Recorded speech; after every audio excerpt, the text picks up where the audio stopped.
Hello, my name is Miss Elizabeth. I am from Sunshine State Academy. Today we are going to do a little video lesson on how to make art inspired by Eric Carle.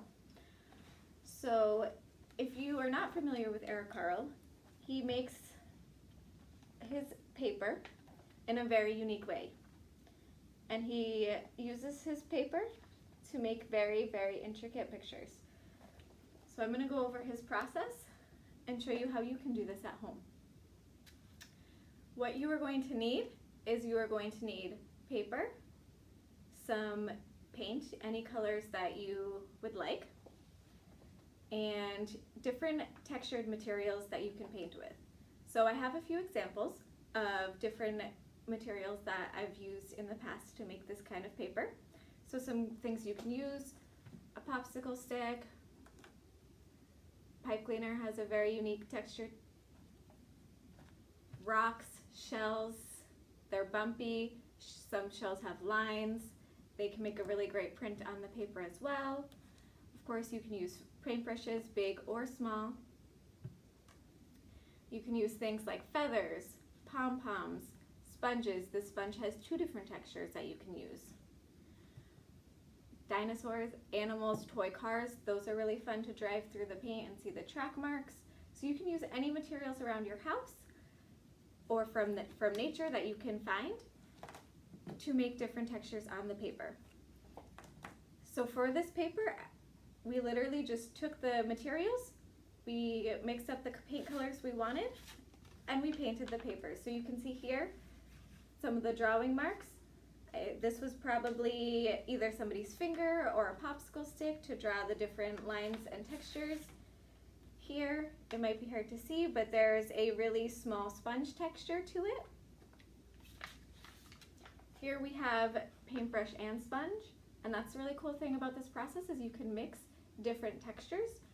So what he does, once he has all of this textured paper dry, you can cut out different shapes to represent what you're trying to make. So here he had his yellow and orange paper, and he cut out the shapes of petals. So you can still see the textures in all of his paintings, and we're gonna do the same. So I have some pre-cut paper, and I'm going to use this paper to make a solar eclipse painting, or picture. So I have black construction paper for the night sky, and I am going to add some other dark textured paper to add a little bit to the background. So mine looks like this. I didn't cover the whole thing, but you are welcome to. I am going to start with my sun. So I'm going to take some orange paper, and I don't have enough space for orange, so I'm going to cut out in pieces. And that's something Eric Carle does a lot, is he cuts out in pieces or shapes and pieces them together. So I have my sun pieces, and I'm going to glue them on.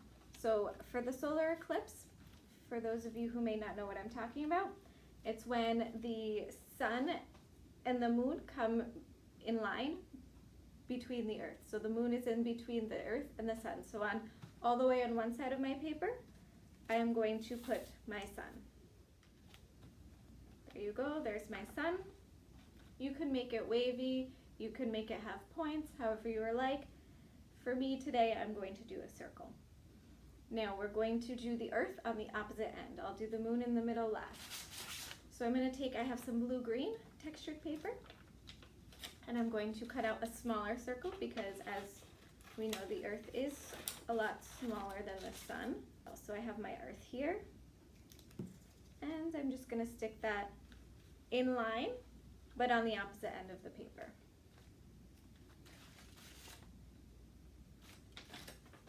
Okay, now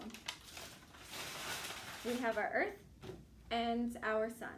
So in the middle, I'm going to do a smaller moon.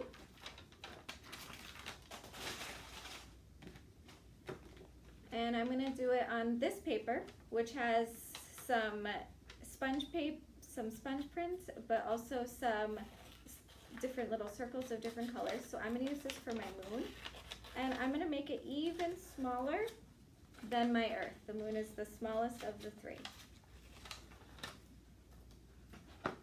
So here's my moon, and the moon during a solar eclipse goes in between. So you're going to put it in line with the two, and it's in between the sun and the moon, just like that. Now the last thing I'm going to do is I'm going to cut a shape, a funnel kind of, to show how the moon casts a shadow in between the sun and the moon. Because when the solar eclipse happens, from Earth we can only see a ring around the sun because the moon creates a shadow for us and we cannot see the rest of the sun.